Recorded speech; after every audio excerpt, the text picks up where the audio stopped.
Hello दोस्तों, स्वागत है आपका हमारे YouTube चैनल दी अंकित राठी में। फ्रेंड्स, जैसा कि आपको पता ही है कि 7 जुलाई 2024 को आपकी सीटेट की परीक्षा होने जा रही है। आपकी सीटेट की परीक्षा को नज़र में रखते हुए हमने आपके लिए YouTube पर फ्री क्लासेस चलाई हुई हैं, जिसमें हम पेपर 1 और पेपर 2 दोनों को कवर करेंगे। अभी हमने CDP यानी कि child development and pedagogy start की हुई है, जिसकी ऑलरेडी हम 5 क्लासेस यूट्यूब पर पोस्ट कर चुके हैं और आज आपके लिए होने जा रही है क्लास नंबर 6। और आज का आपका टॉपिक रहेगा क्रिया प्रसूत अनुबंधन, या फिर कह सकते हैं आप स्किनर का सिद्धांत यानी कि ऑपरेंट कंडीशनिंग। ठीक है फ्रेंड्स, आज स्किनर साहब का जो एक सिद्धांत था उसके बारे में हम पढ़ेंगे अच्छे से। आज की वीडियो भी कल की तरह ही बहुत ही छोटी होने वाली है, लगभग आधे घंटे के आसपास की आपकी वीडियो होगी। और कल का आपका टॉपिक रहेगा थॉर्नडाइक के बारे में। ठीक है, एक मनोवैज्ञानिक थे E.L. थॉर्नडाइक। उन्होंने सिद्धांत दिया था प्रयास एवं भूल का सिद्धांत, ट्रायल एंड एरर थ्योरी, या फिर उद्दीपन अनुक्रिया का सिद्धांत, या फिर SR थ्योरी भी उसको बोलते हैं। ठीक है, तो कल हम पढ़ेंगे E.L. थॉर्नडाइक के बारे में। फ्रेंड्स, जैसा कि आपको स्क्रीन पे दिख ही रहा है, आपका टॉपिक होने जा रहा है स्किनर का सिद्धांत। फ्रेंड्स, वीडियो को शुरू करने से पहले आप सभी से एक रिक्वेस्ट है, जो लोग चैनल पर नए हैं या फिर जिन्होंने अभी तक चैनल को सब्सक्राइब नहीं किया है, वो प्लीज़ चैनल को सब्सक्राइब कर लीजिए और बेल आइकन को भी दबा दीजिए, ताकि आगे आने वाली हमारी सभी इन्फॉर्मेटिव वीडियोस के नोटिफिकेशन आपको टाइम टू टाइम मिलते रहें। ठीक है फ्रेंड्स, आने वाली सभी लगभग गवर्नमेंट टीचिंग एग्ज़ाम्स के लिए हमारा चैनल बहुत ही महत्वपूर्ण होने वाला है। तो चलिए शुरू करते हैं बिना देरी की आज की क्लास। और आज का आपका टॉपिक है स्किनर का सिद्धांत। फ्रेंड्स, जो BF स्किनर थे, पूरा नाम BF स्किनर था इनका, इन्होंने एक सिद्धांत दिया था जिसका नाम है क्रिया प्रसूत अनुबंधन, जैसा कि आपको स्क्रीन पे दिख ही रहा है। ठीक है, तो कई बार क्रिया प्रसूत अनुबंधन ना कहकर अलग अलग नामों से इसको डिनोट किया जाता है। अब वो कौन कौन से नाम हो सकते हैं, कई बार हम सभी के बारे में हमें नहीं पता होता तो हम हो जाते हैं कंफ्यूज। ठीक है, और इसलिए हमें ज़रूरी है कि जो स्किनर साहब का सिद्धांत था ये क्रिया प्रसूत अनुबंधन का, या जिसको इंग्लिश में ऑपरेंट कंडीशनिंग कहते हैं, उसके अन्य नामों से भी आप परिचित रहें। हालांकि इंग्लिश में नाम सबका सेम ही है, लेकिन हिंदी में अलग अलग नामों से बताया गया है। तो देखिए एक एक करके देखते हैं। मेन जो इसका नाम है सिद्धांत का वो है क्रिया प्रसूत अनुबंधन, या फिर इसको नैमित्तिक अनुबंधन भी कहते हैं। ठीक है, या फिर यंत्रीय अधिगम भी इसको बोलते हैं। ठीक है, यंत्रीय अधिगम भी इसी सिद्धांत को बोला जाता है। या फिर सबलीकरण का सिद्धांत, आपको दिख रहा होगा नीचे। ठीक है, सबलीकरण का सिद्धांत भी इसी को बोला जाता है। और आर टाइप का सिद्धांत भी इसको कहते हैं। कल हमने क्या पढ़ा था? कल हमने पढ़ा था S टाइप सिद्धांत। ठीक है, कल हमने S टाइप सिद्धांत के बारे में पढ़ा था, आज है R टाइप सिद्धांत। या फिर डायरेक्ट कहीं लिखा हुआ है स्किनर का सिद्धांत, तब तो कोई प्रॉब्लम नहीं, तब तो आप समझ ही जाएंगे। ठीक है, इसमें पुनर्बलन का उपयोग किया जाता है सिद्धांत में, तो इसलिए इसको पुनर्बलन का सिद्धांत भी बोला जाता है। ठीक है फ्रेंड्स, तो आई होप कि आपको समझ में आ गया होगा। ध्यान रखेंगे कितने नामों से इसको डिनोट किया जाता है। R टाइप, सबलीकरण का सिद्धांत, यंत्रीय अधिगम, नैमित्तिक अनुबंधन, क्रिया प्रसूत अनुबंधन, स्किनर का सिद्धांत, पुनर्बलन का सिद्धांत, या फिर इंग्लिश में ऑपरेंट कंडीशनिंग इसको बोला जाता है। क्लियर है? चलिए अब देख लेते हैं सिद्धांत है क्या। एक्चुअल में मैं आपको बता देता हूँ इसको पढ़ने से पहले कि जो BF स्किनर थे उन्होंने सबसे पहले कबूतर पे प्रयोग किया था। ठीक है, तो कबूतर का जो प्रयोग था वो उनका फेल हो गया, उसके बाद उन्होंने चूहे पे प्रयोग किया था। तो चूहे पे जो उन्होंने प्रयोग किया था वो उनका सक्सेसफुल हुआ था और वही सबसे ज़्यादा महत्वपूर्ण है। तो उसके बारे में इसमें बताया गया है। तो चलिए शुरू करते हैं, पढ़ते हैं इसको। थोड़ा सा आई थिंक इसको फ्रेंड्स मैं बड़ा कर लेता हूँ ताकि आपको स्क्रीन पे अच्छे से दिखे। आई होप कि आपको अब अच्छे से दिख रहा होगा। ठीक है, चलिए पढ़ते हैं। इस तरह के अनुबंधन का अन्वेषण सर्वप्रथम बीएफ स्किनर द्वारा किया गया।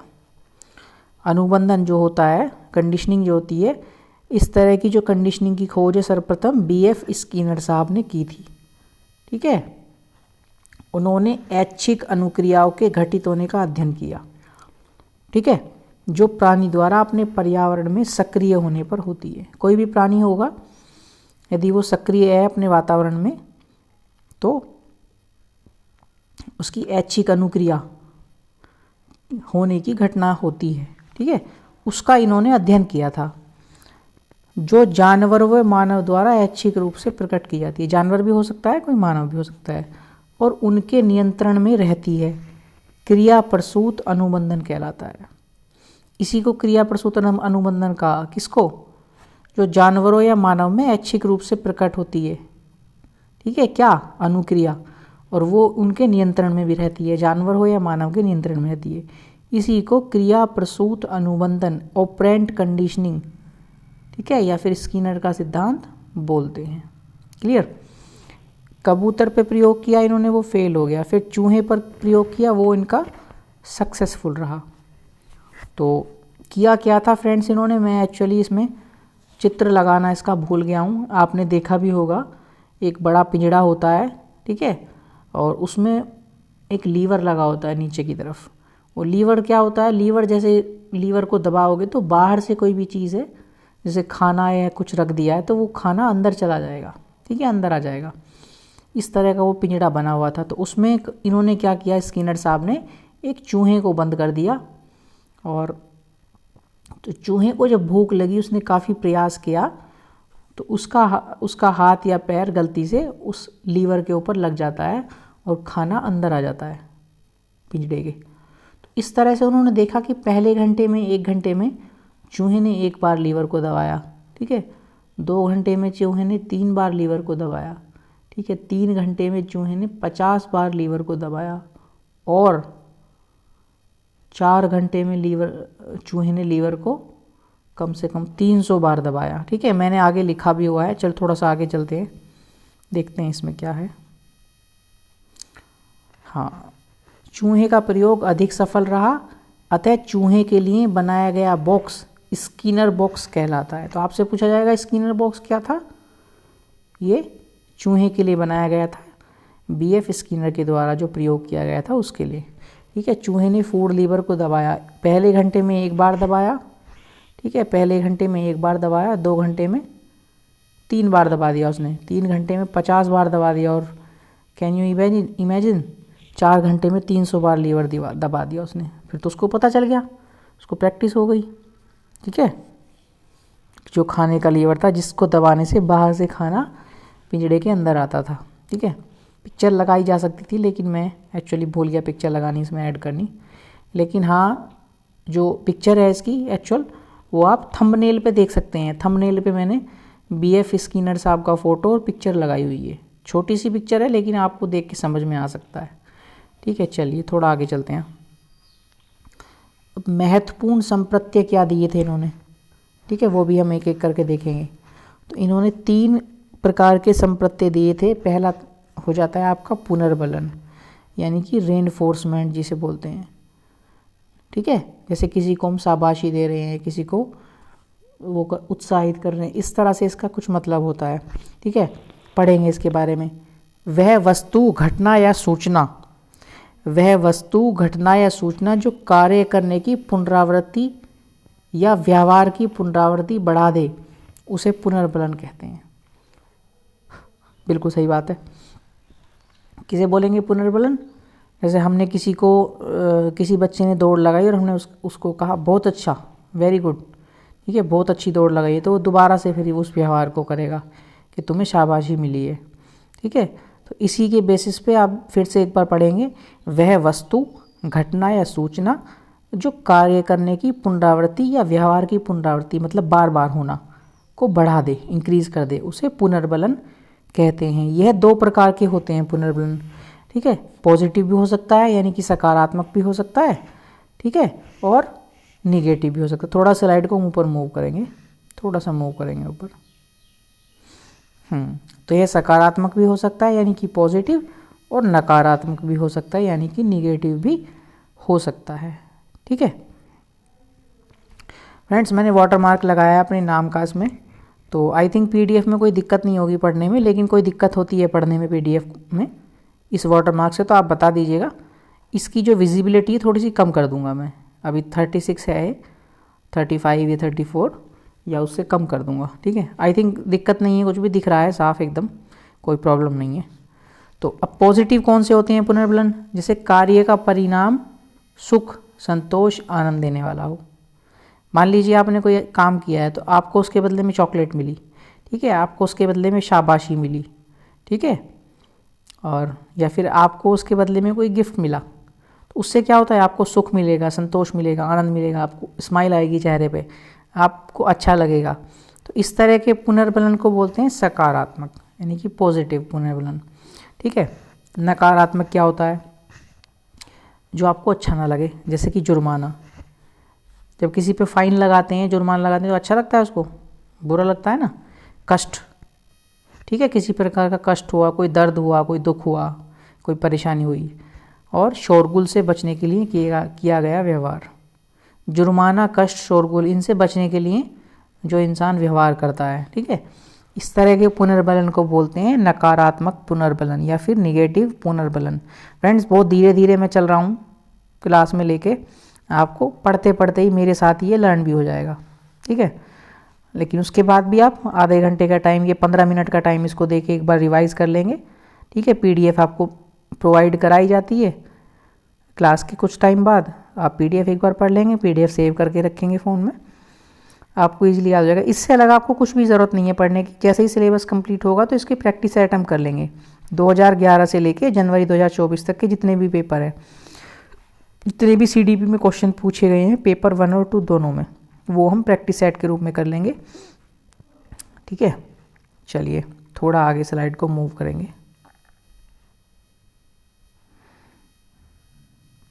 फ्रेंड्स, जैसे कि मैंने बताया था आपको, बीच बीच में क्वेश्चन भी ऐड कर दिए गए हैं जो चैप्टर से रिलेटेड हैं या फिर जो इम्पोर्टेंट है। अब एक क्वेश्चन है, वह मापनी, मापनी मतलब मापन करने के लिए कोई जो चीज़ यूज़ करते हैं हम किसी चीज़ को मेज़र करने के लिए, जिसे अंतराल के समस्त गुण के साथ, जिसमें वह मापनी जिसमें अंतराल के समस्त गुण के साथ परम शून्य भी हो, ठीक है, परम शून्य भी हो। क्या कहते हैं उसको? उसको कहते हैं फ्रेंड्स अनुपात मापनी। तो कौन सी वाली मापनी? जिसमें अंतराल के समस्त गुणों के साथ परम शून्य भी दिया गया हो, उसको अनुपात मापनी कहते हैं। इंपॉर्टेंट क्वेश्चन है, याद कर लेंगे, ठीक है। चलिए, बीच बीच में और भी क्वेश्चंस आपके लिए ऐड किए हैं हमने। फ्रेंड्स, जैसा कि आपको दिख ही रहा होगा अब कि पुनर्बलन का समय, जो पुनर्बलन दिया जाता है उसका क्या समय होता है, कब दिया जाता है, ठीक है। तो पुनर्बलन के लिए पुनर्बलन 2 प्रकार का होता है, ठीक है।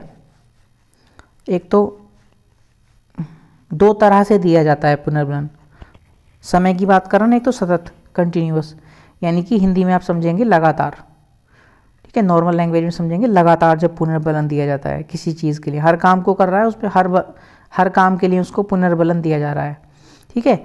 जब पुनर्बलन लगातार प्रत्येक कार्य के लिए दिया जाता है, ठीक है, अभी बताया था ना मैंने आपको। सतत कौन सा होता है? कंटिन्यूअस, जब पुनर्बलन लगातार दिया जाता है प्रत्येक कार्य के लिए, ठीक है। इस पुनर्बलन के बंद करते ही व्यक्ति कार्य करना बंद कर देता है, ये नुकसान है इसका। जब लगातार हर कार्य के लिए पुनर्बलन आप दोगे बच्चे को या किसी व्यक्ति को, तो वो सोचेगा कि इस बार पुनर्बलन कुछ मिला ही नहीं है तो इस बार मैं काम नहीं करूँगा, ठीक है। इसलिए ये अच्छा नहीं होता है। कौन सा? सतत वाला, लगातार देना। पुनर्बलन कभी कभी देना चाहिए किसी विशेष कार्य के लिए। देखिए, जैसे कि अब सेकंड नंबर पे लिखा है आंशिक, यानी कि पार्शियल पुनर्बलन। ये क्या होता है? आंशिक पुनर्बलन कभी कभी विशिष्ट कार्य के लिए दिया जाता है। ये कब दिया जाता है? कभी कभी। कभी कभी कब कोई विशेष कार्य बच्चे ने किया है, व्यक्ति ने किया है, उसके लिए दिया जाता है। ठीक है, इसे रोक देने पर व्यक्ति कार्य करना जारी रखता है। जब इसको नहीं भी दिया जाएगा तो व्यक्ति फिर भी कार्य करेगा। क्यों? क्योंकि हर काम के लिए पुनर्बलन नहीं दिया जा रहा है, किसी विशिष्ट कार्य के लिए ही पुनर्बलन व्यक्ति को दिया जाता है। ठीक है, और तीसरी क्या विशेषता है? यह पुनर्बलन सतत की तुलना में अधिक प्रभावी है। मैंने बताया था ना आपको कि जो सतत पुनर्बलन है उसकी तुलना में आंशिक जो पुनर्बलन है, जो कभी कभी दिया जाता है, वो ज़्यादा अच्छा है। अब जो आंशिक पुनर्बलन है यह 2 प्रकार का होता है। ये 2 प्रकार के होते हैं। ठीक है, यह 2 प्रकार के होते हैं आंशिक पुनर्बलन। कौन कौन से? अब उनको भी एक एक करके देखेंगे। थोड़ा सा स्लाइड को मूव करेंगे ऊपर। हाँ, तो एक तो होता है अंतराल यानी कि इंटरवल आंशिक पुनर्बलन, एक होता है अनुपात यानी कि रेशो। तो फ्रेंड जो आंतरिक होता है, सॉरी आंतरिक में बोल रहा हूँ, अंतराल जो इंटरवल आंशिक पुनर्बलन होता है वो समय के आधार पर देते हैं। अगर समय के आधार पर देते हैं तो अंतराल, भाई समय फिक्स कर दिया कि 7 बजे पुनर्बलन देना है, 6 बजे पुनर्बलन देना है, या फिर शाम को पुनर्बलन देना है, सुबह को देना है, दोपहर को देना है, समय के अकॉर्डिंग। ठीक है, एक होता है अनुपात यानी कि रेशो। रेशो आप समझते ही हैं। ठीक है, 4/5 काम किया तब पुनर्बलन देना है, 5/5 काम किया तो पुनर्बलन देना है। ठीक है, रेशो में। तो अगर अनुपात के आधार पर देते हैं तो उसको अनुपात आंशिक पुनर्बलन बोलते हैं। ठीक है, ये पुनर्बलन की स्पेलिंग यहाँ गलत लिखी है, आप करेक्ट कर लेंगे। हिंदी टाइपिंग में थोड़ी थोड़ी बीच में मिस्टेक हो जाती है टाइपिंग महोदय से, मैं ही हूँ टाइपिंग महोदय भी, मुझसे ही हो जाती है। ठीक है, यह पुनर्बलन अंतराल पुनर्बलन की तुलना में बेहतर माना जाता है। कौन सा वाला? अनुपात वाला। जो अनुपात वाला होता है अंतराल की तुलना में बेहतर माना जाता है। क्यों? क्योंकि अंतराल में तो एक समय फिक्स कर लिया कि तभी पुनर्बलन देना है। ठीक है, यदि पुनर्बलन नहीं मिलेगा तो थोड़ा सा बुरा लगेगा जिसको नहीं मिला। लेकिन अनुपात से क्या मतलब है? एक फिक्स रेशो हो गया कि तुमने 4/5 कोई काम किया तो आपको मिलेगा। ठीक है, या तुमने 75% कोई काम किया, ठीक है, यानी कि 3/4 आपने कोई काम किया तो आपको पुनर्बलन मिलेगा, इस तरह से। ठीक है, तो ये वाला बेहतर होता है। कौन सा? 2 पुनर्बलन थे, एक सतत था एक आंशिक था। तो सतत से अच्छा तो आंशिक होता है, और आंशिक के भी 2 प्रकार होते हैं, अंतराल और अनुपात। अंतराल और अनुपात में भी अनुपात वाला अच्छा होता है। ठीक है, बेहतर होता है। लेकिन देखो नोट करके मैंने लिखा है, किंतु स्किनर के अनुसार मिश्रित पुनर्बलन सबसे बेहतर होता है। ये पुनर्कर लिखा गया है, पुनर्बलन होगा। ठीक है, इसको कर लेंगे पुनर्बलन,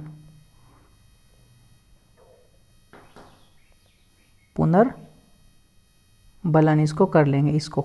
ठीक है फ्रेंड्स, ये हो जाता है कभी कभी टाइपिंग में और ध्यान भी नहीं रहता है। तो स्किनर ने क्या माना है? मिश्रित पुनर्बलन को बेहतर माना है। मिश्रित कौन कौन सा? उसमें अंतराल भी होगा और ये भी होगा रेशो। ठीक है, उसको इन्होंने बेहतर माना है। थोड़ा सा स्लाइड को आगे मूव करेंगे फ्रेंड्स। अब पुनर्बलन की मात्रा, पुनर्बलन की थोड़ा सा बड़ा कर लेंगे। पुनर्बलन की मात्रा से क्या मतलब है कि पुनर्बलन कब देना है, ठीक है, कितना देना है, इस तरह से कितना पुनर्बलन देना है व्यक्ति को, उसके बारे में बताया गया है यहाँ। मात्रा में अधिक पुनर्बलन कम की तुलना में अच्छा माना जाता है। ये तो ऑब्वियसली बात है। मान लीजिए किसी को आपने एक की जगह 2 गिफ्ट दिए हैं, तो 2 गिफ्ट दिए ज़्यादा अच्छा होंगे ना, ये 2 बार शाबाशी दिए वो ज़्यादा अच्छी होगी। ठीक है, किंतु तुरंत दिया गया पुनर्बलन कम या अधिक की तुलना में ज़्यादा प्रभावी होता है। मान लीजिए आपकी पोजीशन आई है, क्लास में फर्स्ट पोजीशन आई है, आपको तुरंत से एक गिफ्ट मिला, साइकिल मिली या फिर कोई और गिफ्ट मिला तुरंत एकदम, तो वो ज़्यादा अच्छा होगा कम या अधिक की, कि कम आपको कोई चीज़ मिली है ज़्यादा मिली, उसकी अपेक्षा में वो अच्छा होगा जो आपको तुरंत मिले। आज आपकी फर्स्ट पोजीशन हुई है, आई है, आज ही आपको शाम को कोई गिफ्ट मिले तो वो अच्छा है। ऐसा नहीं है कि आज आपको आपकी फर्स्ट पोजीशन आई है, उसके 6 महीने बाद आपको कोई चीज़ मिल रही है तो उसकी ज़्यादा वैल्यू नहीं रहेगी। ठीक है, वो ज़्यादा अच्छा होगा जो तुरंत मिल जाए पुनर्बलन। ठीक, फ्रेंड्स आपको याद दिला दूं, हम पढ़ रहे थे कुछ संप्रत्यय, महत्वपूर्ण संप्रत्यय पढ़ रहे थे किसके, स्किनर के सिद्धांत के। तो उनमें सबसे पहला हमने क्या पढ़ा था, पुनर्बलन पढ़ा था। ठीक है, पुनर्बलन। ठीक है, तो उस पुनर्बलन का ही चल रहा था अभी तक ये टॉपिक। अब सेकंड हम पढ़ेंगे ढालना यानी कि शेपिंग, ये किसे बोलते हैं। फर्स्ट हमने पढ़ लिया पुनर्बलन के बारे में, सेकंड है हमारा ढालना, इंग्लिश में बोलते हैं शेपिंग। तो ये ढालना क्या होता है, किसी भी विषय, कोई भी सब्जेक्ट होगा या विदेशी भाषा के छोटे छोटे भागों में बांटकर सिखाना ढालना कहलाता है। ठीक है, तो कोई सब्जेक्ट हो या कोई विदेशी भाषा हो, उसके छोटे छोटे भाग कर लिए, छोटे छोटे भाग में बांटकर उसको सिखाना ढालना कहलाता है, यानी कि शेपिंग कहलाता है। ठीक है, और तीसरा संप्रत्यय क्या है, तीसरा संप्रत्यय है फ्रेंड्स श्रृंखलन। श्रृंखलन का मतलब है इंग्लिश में चेनिंग, चेन बनाना। तो ये क्या होता है, सिखाते समय हर छोटे छोटे भाग को एक दूसरे से जोड़ते हुए सिखाना ही श्रृंखलन कहलाता है। जब हम बच्चे को सिखा रहे हैं या किसी को सिखा रहे हैं, तो जो छोटे छोटे भाग हैं, हर छोटे छोटे भाग को एक दूसरे से जोड़ते हुए, कनेक्ट करते हुए सिखाओ।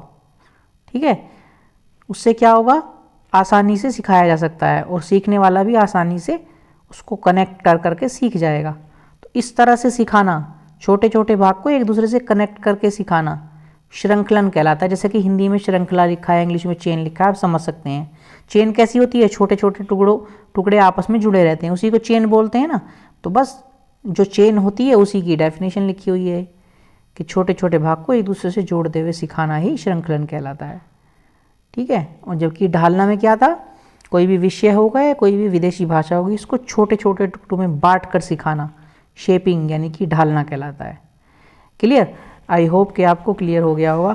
फ्रेंड्स, यदि सेशन आपको पसंद आ रहा है, क्लास आपको पसंद आ रही है, कंटेंट और हमारी मेहनत आपको पसंद आ रही है, तो प्लीज़ सेशन को लाइक कर दीजिए, अपने दोस्तों में या आपके जो भी ग्रुप्स हैं उन पर शेयर कर दीजिए। ठीक है, और अभी तक किसी ने चैनल को सब्सक्राइब नहीं किया है तो चैनल को सब्सक्राइब कर लीजिए। अभी 774 सब्सक्राइबर ही हमारे हुए हैं, तो कम से कम चैनल की मोनेटाइजेशन के लिए 1K यानी 1000 सब्सक्राइबर होने ज़रूरी हैं। तो आप लोगों का सपोर्ट रहेगा जब ही चैनल ग्रो करेगा।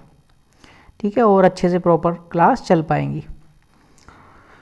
तो चलिए आगे चलते हैं, थोड़ा सा आगे आई थिंक आपके लिए एजुकेशन इम्प्लीकेशन के बारे में थोड़ा छोटा करेंगे।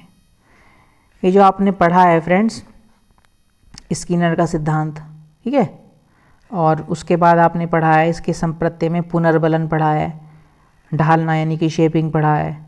ठीक है, और आपने और क्या पढ़ा है, श्रृंखलन यानी कि चेनिंग पढ़ा है। तो इसका एजुकेशन में इम्प्लीकेशन कैसे होगा, इम्प्लीमेंट कैसे होगा, देखते हैं। व्यक्ति को या बच्चे को पुरस्कार देकर अच्छी आदत उत्पन्न की जा सकती है। फ्रेंड्स आई थिंक कट रहा है, थोड़ा सा स्क्रीन छोटा करना पड़ेगा।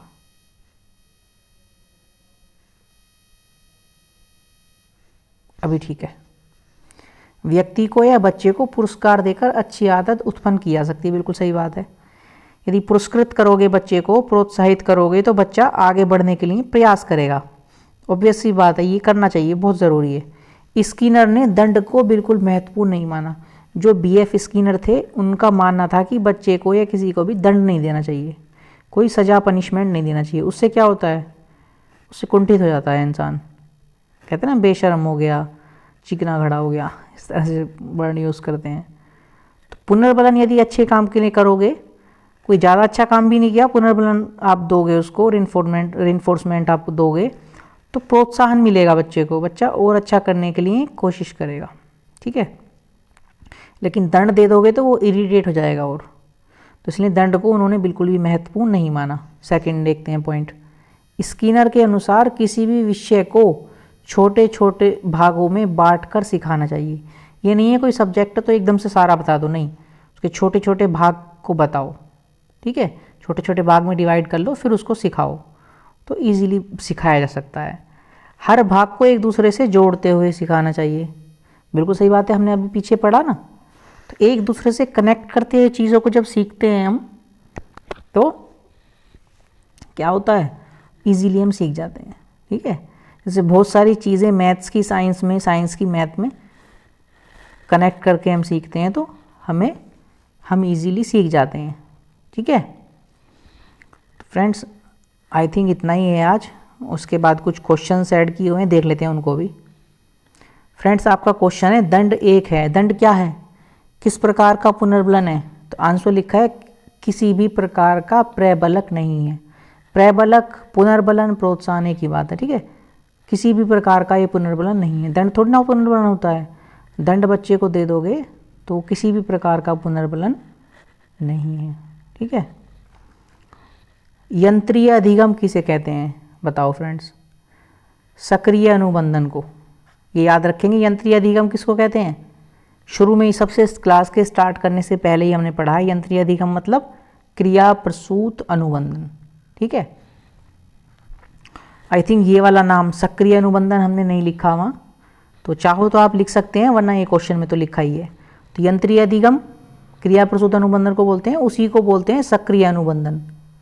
ठीक है, सक्रिय अनुबंधन भी उसी को बोलते हैं। आपकी याद होगा तो शुरू में जो हमने पढ़ा है उसी की डेफिनेशन में ये वर्ड लिखा हुआ है सक्रिय। ठीक है, कोई भी जानवर या फिर मानव सक्रिय रहते हुए अपनी जो ऐच्छिक क्रियाओं को, अनुक्रियाओं को प्रकट करता है, सक्रिय अनुबंधन कहते हैं। ठीक है, तो याद रखेंगे नॉर्मली। शायद 1-2 क्वेश्चन और हो सकता है, देख लेते हैं ऊपर। हाँ फ्रेंड्स, ये क्वेश्चन बहुत इंपॉर्टेंट है, इसलिए यहाँ लिखे गए हैं साथ में ताकि आप डिफरेंस कर सकें। फ्रेंड्स, एक क्वेश्चन है क्रमिक अधिगम या श्रृंखला अधिगम की बात कही गई थी। यदि आपने लर्न नहीं किया होगा तो आप तुरंत क्या कर देंगे, इसका आंसर BF स्किनर लगा देंगे, लेकिन BF स्किनर नहीं है। जो क्रमिक अधिगम है और श्रृंखला अधिगम है, क्रमिक मतलब क्रम से और श्रृंखला मतलब ये भी एक श्रृंखला है, नहीं क्रम से। अधिगम की जो बात कही गई है, ठीक है, ध्यान रखेंगे। ये श्रृंखलन, चेनिंग नहीं है, नहीं लिखा, यहाँ लिखा है श्रृंखला अधिगम या फिर क्रमिक अधिगम, ये लिखा है। वर्ड को ध्यान से देखेंगे, क्रमिक अधिगम लिखा है, श्रृंखला अधिगम लिखा है। श्रृंखलन यानी कि चेनिंग नहीं लिखा हुआ है। तो इनकी बात किसने कही थी? एडमिन रे गुथरी एक मनोवैज्ञानिक थे, उन्होंने। ठीक है फ्रेंड्स, एडमिन रे गुथरी ने क्रमिक अधिगम या श्रृंखला अधिगम की बात कही थी। अब एक क्वेश्चन आ जाता है अभिक्रम आयोजित अधिगम। ठीक है, ये स्किनर साहब ने बताया था इसके बारे में, अभिक्रम आयोजित। फ्रेंड ध्यान रखें, क्रमिक और अभिक्रम आयोजित दोनों में डिफरेंस है। ठीक है, दोनों में डिफरेंस है। यदि क्रमिक अधिगम आता है तो एडमिन रे गुथरी लगाएंगे, यदि अभी आ जाएगा उसके शुरू में, अभी वर्ड जोड़ देंगे, अभिक्रम आयोजित अधिगम, तो आप स्किनर लगा देंगे। ठीक है फ्रेंड्स, स्किनर लगा देंगे। अब एक आ जाता है क्रमिक विकास। अब अभी अधिगम की बात नहीं चल रही है, अब विकास की बात चल रही है, डेवलपमेंट की। तो क्रमिक विकास आ जाएगा तो आप थोंडोइक लगा देंगे आंसर। थोड़ा छोटा कर लेते हैं। क्रमिक विकास की बात आ जाएगी तो आप थोंडोइक लगा देंगे। EL थोंडोइक एक मनोवैज्ञानिक थे, इनके बारे में कल हम पढ़ेंगे, कल की क्लास में। अभी आप क्वेश्चन याद कर लीजिए, कंपेयर करने के लिए मैंने ये तीनों क्वेश्चन रखे हैं साथ में। तो क्रमिक अधिगम या श्रृंखला अधिगम की बात करेगा तो क्या लगा देंगे आप? एडमिन रे गुथरी। ठीक है फ्रेंड्स, और अभिक्रमायोजित अधिगम की बात करेगा तो BF स्किनर। ठीक है, और क्रमिक विकास की बात कर देगा तो आप थोंडोइक को टिक करेंगे क्वेश्चन में। क्लियर है? आई होप कि आपको क्लियर हो गया होगा। और फ्रेंड्स, ये थी आज की क्लास। आज की क्लास में इतना ही। ये हमारे कुछ सोशल मीडिया अकाउंट्स हैं, फेसबुक अंकित राठी के नाम से, इंस्टाग्राम भी सेम नाम से, टेलीग्राम दी अंकित राठी, यूट्यूब दी अंकित राठी। ठीक है, और यूट्यूब चैनल का लिंक नीचे दिया गया हुआ है, आप यहाँ से कॉपी कर सकते हैं, या फिर आपके सामने वीडियो है तो आप वीडियो से ही जाके चैनल को सब्सक्राइब कर सकते हैं। ठीक है, आप सभी का लव और सपोर्ट चैनल के लिए ज़रूरी है। ठीक है फ्रेंड्स, तो ये थी आज की क्लास, और उम्मीद करते हैं फ्रेंड्स आज की क्लास आपको पसंद आई होगी। ठीक है, पसंद आई है तो एक बार अपने दोस्तों में जो है शेयर कर दीजिए, क्लास को लाइक कर दीजिए, और अभी तक किसी ने क्लास को सब्सक्राइब नहीं किया है चैनल को, तो चैनल को सब्सक्राइब कर दीजिए। इस क्लास की PDF आपको थोड़ी देर बाद, कुछ घंटों बाद आपके जो व्हाट्सएप ग्रुप है उसमें मिल जाएगी, या टेलीग्राम पे भी डाल दी जाएगी। और जो हमारे साथ व्हाट्सएप और टेलीग्राम से नहीं जुड़े हुए हैं वो टेलीग्राम ज्वाइन कर सकते हैं। टेलीग्राम आपका चैनल का नाम भी दिया गया है और वीडियो के डिस्क्रिप्शन में, ठीक है, सभी सोशल मीडिया साइट्स के लिंक पोस्ट कर दिए जाएंगे, सॉरी, ठीक है। टेलीग्राम का, इंस्टाग्राम का और फेसबुक का, इन सभी के लिंक आपको वीडियो के डिस्क्रिप्शन में मिल जाएंगे। वहाँ से जाके आप, ठीक है, चैनल को ज्वाइन कर सकते हैं, सब्सक्राइब कर सकते हैं, फॉलो कर सकते हैं, ठीक है। चलिए तो मिलते हैं कल फिर एक नई क्लास में। तब तक के लिए आप लोग अपना ध्यान रखिए, ठीक है, मस्त रहिए, स्वस्थ रहिए। Bye bye, take care, thank you.